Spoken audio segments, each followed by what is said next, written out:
Well, last week we began looking at the Christmas story and how the Christmas story actually begins with the story of a man who had to rediscover a thrill of hope.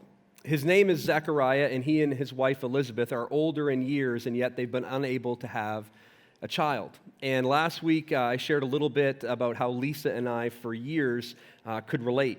And many of you, maybe you're visiting this morning or you're fairly new to the church, or maybe you weren't with us last week, and that I shared a little bit that Lisa and I for years were trying to get pregnant and couldn't. For years we hoped and prayed and nothing happened, nothing changed. And so we went to doctor after doctor, we went to specialist after specialist, we tried treatment after treatment, and nothing changed. No matter how hard we prayed, no matter how hard we tried, no matter how much we hoped, nothing happened and nothing changed. And we were, if I could be honest, we were like this close to just letting that dream go and giving up on that hope when all of a sudden we ended up getting pregnant. And as you can imagine, we were thrilled. We were through the roof. We were overjoyed. That was until December 11th, 2017, when our hearts were broken when we sat in an ultrasound appointment and discovered that there was no heartbeat. And that Christmas season was so incredibly painful, and it was full of questions. And thankfully for us, our family and some of our dear friends were so incredibly present and supportive during that time. And we were so thankful. But at the same time, I know that Christmas Eve specifically, I remember it as if it were yesterday. It was almost 2 years ago. And I remember that Christmas Eve just feeling the weight and feeling like there was a sense in which I was just going through the motions as I fought through all of the emotions. And we went through that season. And then a few months after that, we shared that chapter of our story with our church family. And to say that we are thankful to be a part of this church community would be an understatement. We were so blessed and so thankful to have so many of you that were so encouraging and loving, caring, supportive through that time. Many of you prayed with us and continued to pray for us. And I want you to know that from the bottom of our hearts, that means more than you, I promise, will ever know. And again, maybe you don't know how our story ends, or at least that chapter in our story, but really quickly, if we fast forward, a year and 4 days after that moment, our son was born. That we ended up getting pregnant again miraculously, and eventually our son Parker was born. And he is an honest answer. He's an honest answer to our prayers. And he's an answer to many of your prayers. And today is a very special day for us. Today is Parker's first birthday, and he is an absolute joy, and we're going to be having family over to our house later today to celebrate. But to be honest, we didn't want to just celebrate with our family. We wanted to celebrate with you, and because you have journeyed with us and prayed with us and cared for us, to be quite honest, you are a part of our family. And so we wanted to celebrate with you. And so we want to invite you to stay after the service this morning. We have some carbs in the lobby. We have some birthday cake that we would love to share with you. We'd love to invite you to stay after the service for just a few moments and celebrate us again. You have become a part of our family. And to celebrate this special day in our family without you would just feel wrong. And so we hope that you'll stick around and celebrate and enjoy today with us. So again, if you're visiting, if you're new to the church, now you know, like everybody else, how that chapter of our story ends. And Zechariah and Elizabeth, they think they know how their story ends because they've given up. They didn't get this close. They've actually given up their hope. They've given up the hope of ever having a family, which is painful and difficult in and of itself. But at the same time, they had to deal with the culture, with the context that they lived in, that their society would have shamed them because of their barrenness, literally shamed them because of their barrenness. And even though Luke, the writer of the book that we find their story in, even though Luke describes Zechariah and Elizabeth as people who came from a lineage, came from a heritage of priesthood, people who devoted their lives to God, and even though they themselves were good and faithful people, they still had this hole in their home. They still had to live with this hole in their heart, this hole in their hope. And so one day, while working in the temple, Zechariah is visited by an angel named Gabriel. Gabriel shows up and scares him half to death, and he tells him that God has heard your prayer, a prayer that he'd probably given up praying years and years and years ago. But Gabriel tells Zechariah that God has heard your prayer, and your wife Elizabeth, she will have a son. And you are to name that son John. John, the same John who would go on to be known as John the Baptizer, the John who would come and prepare the way for Jesus. He preceded Jesus, even though they didn't know that all at the time. And so Zechariah is struggling with this promise. He's struggling with this pronouncement, struggling with this word of the angel. In fact, he asks him a question, and it's this. He says, Zechariah said, "How can I be sure of this? I'm an old man." And wisely, he says, "My wife is also well along in years." And so he questions this. It's not that he questions the presence of an angel, but he questions the promise from the angel. That he can't hope in this moment. He's struggling with this question. And some of us struggle with similar questions. It may not be like Zechariah that you don't believe.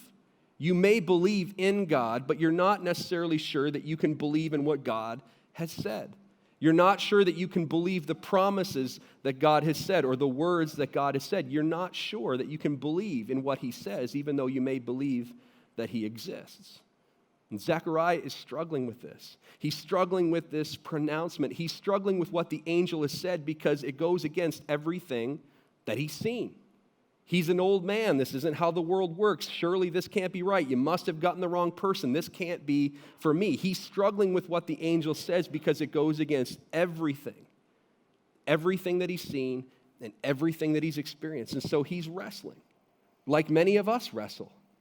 Because we may believe, maybe you're not sure, you're maybe still kicking the tires in the whole God, the whole faith, the whole Jesus thing, but maybe there is a part of you that believes in God, or you believe in a higher power, or you believe in these things, but you're not sure that you can believe that God is actually concerned or is actually willing, or better yet, even able to do anything about your life. That as you look at where you are, as you look at what you've been through, you believe there's a God, but you're not sure you can believe that God can or wants to do anything in your life, and so you struggle. And you find yourselves asking questions like this: Can I believe what God says despite everything I've seen? And what I've seen in my life, and what Zechariah sees here in his life, and maybe you see in your life, is you believe. But the longer you have to hold on to hope, the harder it becomes. And again, it has nothing to do with belief. It has absolutely nothing to do with belief. You can believe. But as Zechariah shows here, and maybe your experience would say the same, you struggle. And he struggles because his past experience is dictating his present expectation. And again, if we could be honest, as we're trying to rediscover, for some of you for the first time, discover that thrill of hope, his past experience dictates his current expectation. His current expectation as to what God could or would do in my life. And so he struggles and he wrestles and he just can't come to find the hope in what the angel says. And so as you can imagine, Gabriel, this angel, gets frustrated. He's frustrated with Zechariah's inability to take God simply at his word. And so he mutes him. He silences his ability to speak words of doubt, words of fear, words of insecurity. He silences him and removes that ability. And so one of the big takeaways from last week, just to get everybody up to speed as we continue on and close this series and get ready for the Christmas season, as we try to discover or rediscover a thrill of hope, it begins with finding hope in God's pronouncement. You have to find your hope in God's pronouncement. It's kind of that old thing we used to tell kids: choose your words, right? Choose the words that you listen to. Who are you going to listen to? You know, maybe you're like, I find it easy to listen to the voice of my past and the voice of my doubts and the voices of my inexperience or my experience or my insecurities or my disappointments. But I'm going to have to choose in order to rediscover or discover a thrill of hope. I'm going to have to silence those words that are so easy to listen to, and I'm going to choose to listen to what God has said. I'm going to read it, I'm going to write it, I'm going to speak it, I'm going to sing it, I'm going to pray it, and I'm going to put all of that on repeat and continually choose to listen to what God has said and remind myself, and no matter what I'm going through, no matter what I'm experiencing, no matter what's happening, no matter what my circumstance tells me in this moment, and no matter what my past has said, in this moment, I'm going to choose to listen to what God has said and choose to focus on God's promise and God's pronouncement. That I'm going to focus on those things and remind myself in this moment that he can. And one of the best ways to do that is to remind yourself that he has. You see, one of the things I think we struggle with the most, and one of the reasons we lose our ability to hope in the moment, is because we're not good at being faithful to look over our shoulder at the past and see those moments in our lives where God has been good to me, where God has shown himself, where God has been good, where God has been faithful, where I knew in this moment beyond a shadow of a doubt that God was real and that God cared and that God was able and that God was present. How fast we forget the miracles sometimes that God has done behind us. And so we need to choose to remind ourselves in these moments.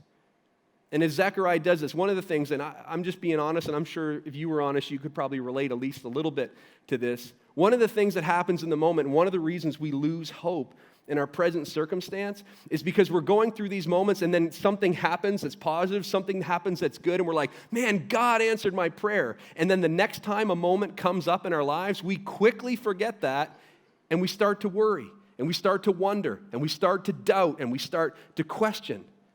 We have short-term memories when it comes to the things that God has done in our lives. And what we do remember, and this is just this weird thing that some of us do, we don't remember the times that God has answered prayer, but we quickly remember all the times where we prayed and nothing happened, right? So this Christmas season, again, as we try to discover or rediscover a thrill of hope, we need to remember a few things. No yesterday doesn't mean no today.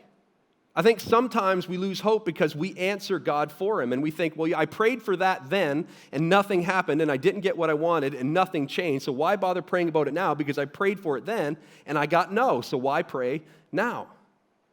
And the other thing is, no for them doesn't mean no for you. No for them doesn't mean no for you, right? There are prayers that I've not prayed because I've had friends and loved ones who prayed a prayer and things didn't work out the way that they wanted to. And so I end up thinking, well, maybe God doesn't do that thing. Maybe that's not in his, red bag of tricks. I don't know. I just figured that that's what it is. And I begin to think, and even though this isn't true, what the conclusion that I come to, and maybe this is you begin to wonder, maybe God is only concerned with spiritual things. God doesn't really dabble in. God isn't really interested. God isn't really concerned with the things that I deal with on a day-to-day basis. He only cares about the spiritual things. We begin to think that way. Another one, and it's this, no for that doesn't mean no for this. Not all situations, not all circumstances, not all opportunities, not all business deals, not all relationships are created equal. And just because you prayed for that thing then doesn't necessarily mean no for that now, for this thing now. And here's one, and sadly, this is one that I've talked to many people that struggle with. And I'm going to share this one, and there's going to be those of you that struggle with this, and you're going to think you're the only one, but you're not. And then there's others of you that will kind of shake your head and go, do people really think that? But here it is. No to him doesn't mean a no from him. As you try to discover or rediscover hope, no to him doesn't mean no from him. And many times we don't pray and call on God because when we look at our life, when we look at our past, when we look at all the ways we've chosen and done our own things, there's this sense in which we feel unworthy of God doing anything on our behalf. Or we begin to think maybe God's not going to do anything on my behalf because of what I've done, and we don't want to run the risk of finding out because the truth is, let's be honest, we don't want any more guilt on our shoulders as we think about our lives and we think about our past. And so we become stalled in these moments. But we have to focus on these things as we continue to journey on and try to discover or rediscover a thrill of hope. And Zechariah, unfortunately, like maybe you are this morning, he's unable to do that. He's way past that point. And so Gabriel speaks to him, and this is what he says. He says, but now, since you didn't believe what I said, you will be silent and unable to speak until the child is born, for my words will certainly be fulfilled at the proper time. And God's words will certainly be fulfilled in your life. That every promise that God has ever made, every promise that God has ever spoken will come to pass. I promise you. And that's why we continually challenge you and encourage you to get into the routine and get into the rhythm of reading your Bible. Because it's hard to hold on to the promise of God if you don't know what the promise is. And so it's important for you to get into that rhythm, get into that routine, make it a part of your daily life, to get into God's Word, to discover what God's words are. So that when those moments, when those seasons of struggle come in your life, when those disappointments find them, they're just bombarding your heart and bombarding your mind, and when you don't know where to turn and you don't know what to do, you can find hope in God's promise and remind yourself that God's promise will come to pass. And even though everything is saying differently right now, I'm going to hold on. I'm going to choose the words that I listen to. So you have to know. You have to know. What are his words? Because words, and you know this, words are important. But words aren't always enough.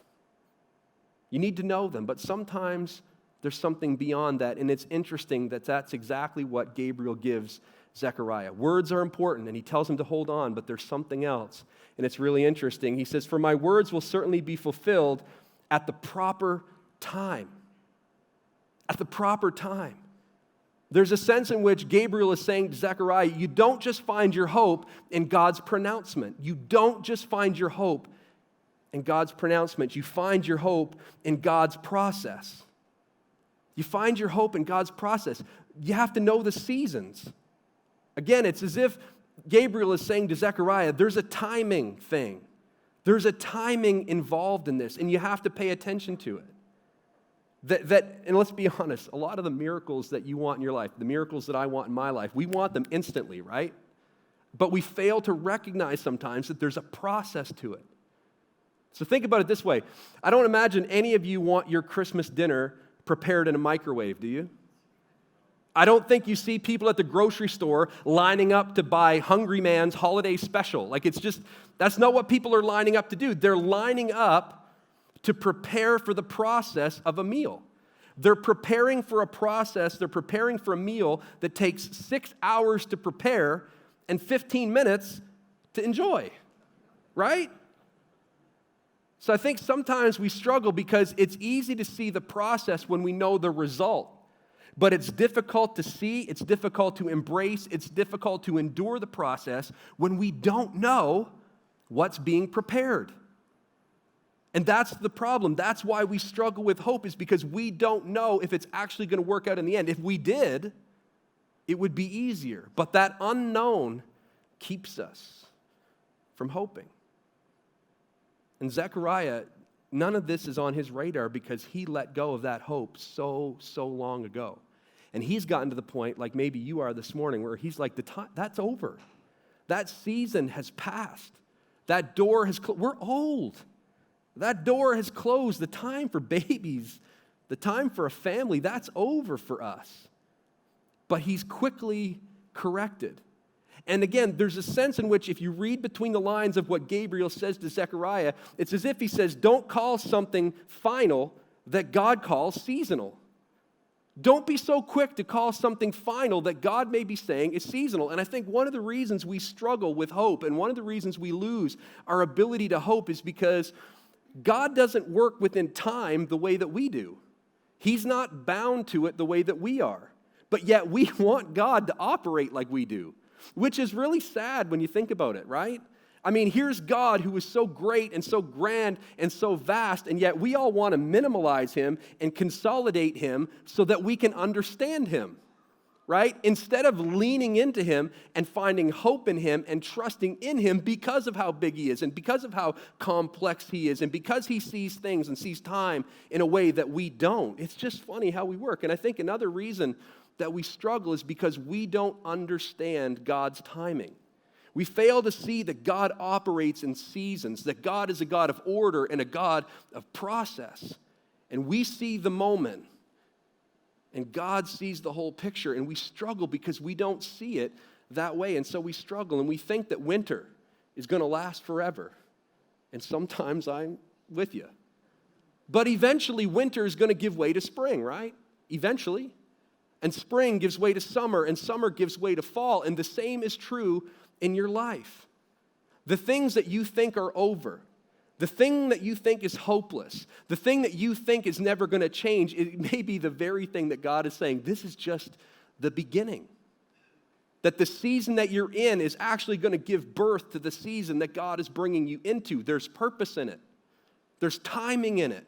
It's a season in your life, even though it's almost impossible to see when you're in it. And I think all of us, if we're honest, have gone through seasons of our life where we couldn't see it or understand it in the moment, but we were going through something, and then we get on the other side of that season and we see, man, I wouldn't be who, what, or where I am today had I not gone through that season.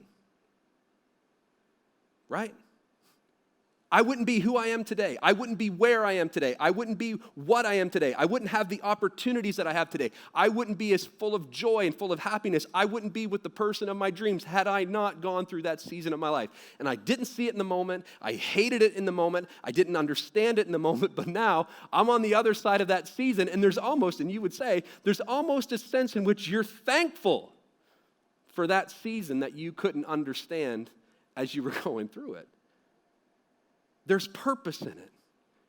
And that's how God works. And so sometimes, for many of us, as we try to discover or rediscover that thrill of hope, it begins with seeing that that's how God works and reminding ourselves how God works as we go through the things in life that we see differently than the God sees. And so one of the things I tell people in a lot of conversations over coffee and a lot of counseling sessions that I have with people, or just plain, bumper sticker talk, it's simply this: remind yourself in the dark what you knew was true in the light. I tell people that all the time. Remind yourself in the dark. I have to tell myself that oftentimes. I look in the mirror and I'm like, self, because that's what I call myself when I talk to myself. Self, remind yourself in the dark what you knew was true in the light. And so don't just get into the routine and rhythm of reading your Bible, but have another notebook beside it.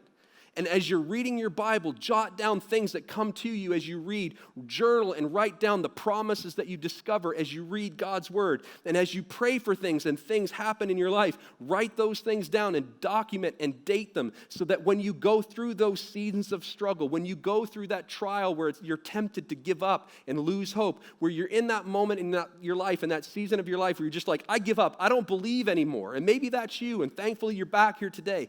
Remind yourself. I have to remind myself of what I knew was true in the light. As the darkness, when the times of difficulty, when the seasons of doubt come and happen in my life. I remind myself that God has. And I remind myself that God can. And I remind myself of God's promises in the midst of my circumstance. That's how you discover or rediscover a thrill of hope.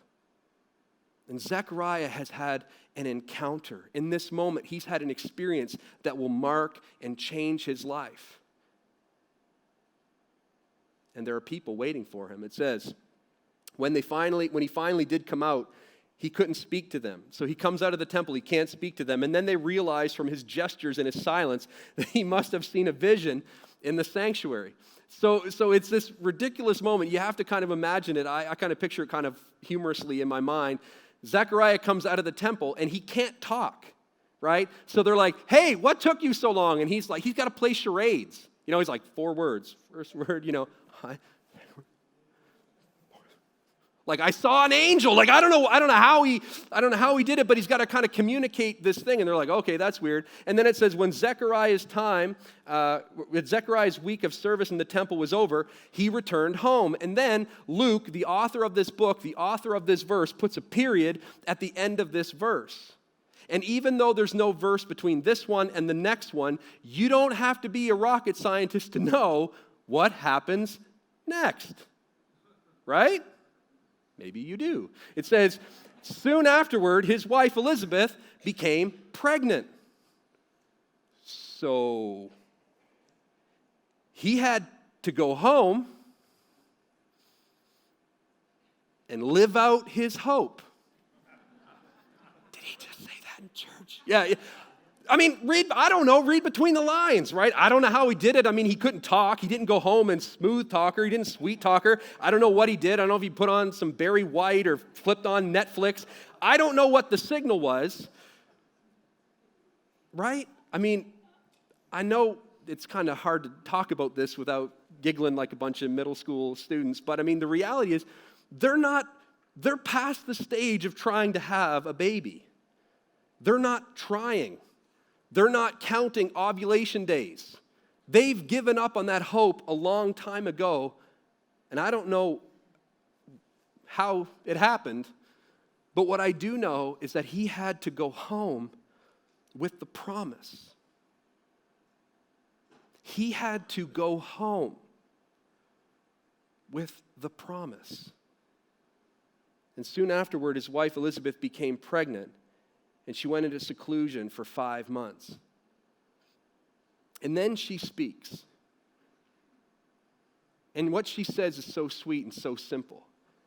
But when you understand how long she's had to hold on to her hope, and when you think about how long she had let go of her hope, and when you think about what would have been said to her, and when you think about what she would have felt when she saw other people walking around with children, when she went to shower after shower, barren, and everybody asking her, are you guys going to have a child? And when she had cried to the point where the tears stopped, and he comes home with this promise, and she then becomes pregnant. What she says next, we should lean into and listen to and find hope in. Here's what she says. How kind the Lord is, she explained. He has taken away my disgrace of having no children. And here's the thing. Here is the thing that's so easy to overlook in this moment. It's so easy to overlook this in the moment. But this child was not just conceived in her womb. This child was first conceived in his heart because he had to rediscover a thrill of hope. He actually had to dare to take God at his word and trust in him and trust in what he said. He had to trust in his process before she could deliver his promise. And see, hope and faith are not the same thing.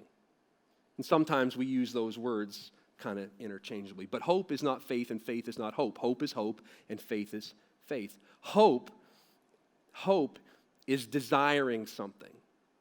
But faith is actually living as if it's going to happen.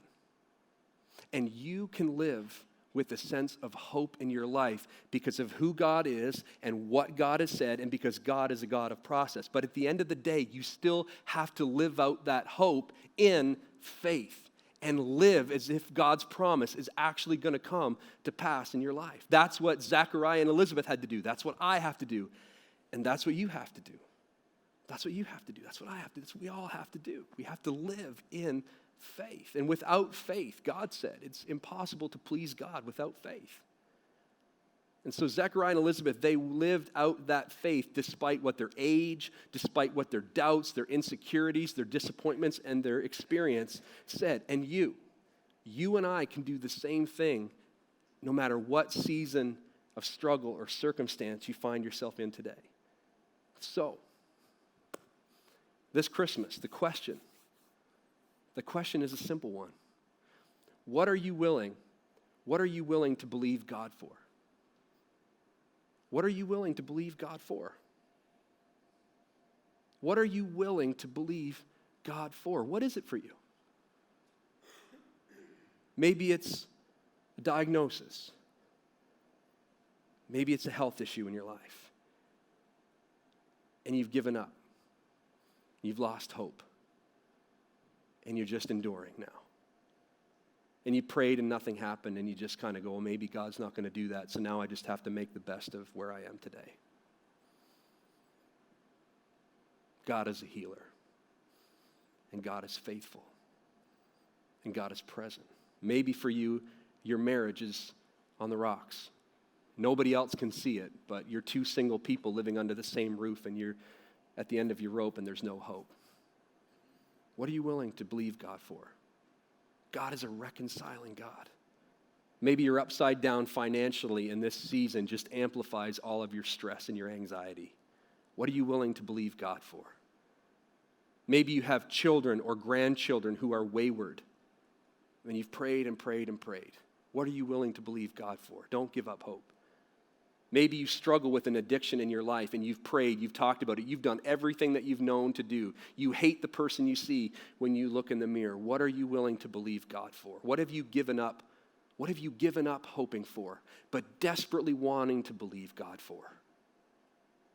See, I think it would be easy, and I don't know about you, but I think it would be easy if this afternoon an angel just plopped down in my living room and had a conversation with me and then silenced me from talking myself out of some miracle. Zechariah had it easy. He had an angel. That doesn't happen. He had it easy. But here's the thing. Here's the thing as we close this morning. And if I could give you anything, if I could wrap up something and put it under your tree and it would make all the difference in your life, if it was the gift of all gifts for you, it would be simply this. We have it way better than Zechariah did. We look at that and we think, well, he had Gabriel, he had it easy. No. We've got something far better. You've got something far better. And I've got something far better, because if you look just a couple of pages later, another angel speaks. Just a couple pages later, another angel speaks, and this is what he says. This will be a sign to you. You will find a baby wrapped in cloths and lying in a manger.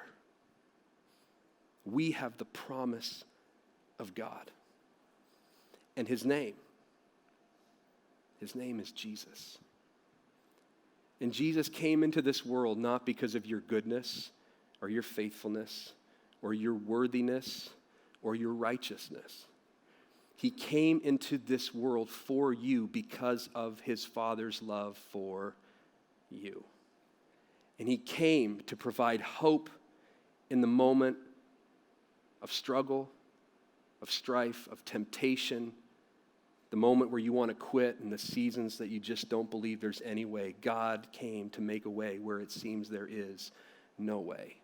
And you can find hope in today because of what Jesus came to do and had done in the past.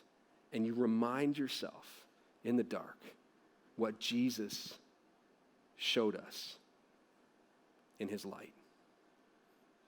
You can rediscover that thrill of hope in knowing that Jesus is present because of his promise and because of his faithfulness.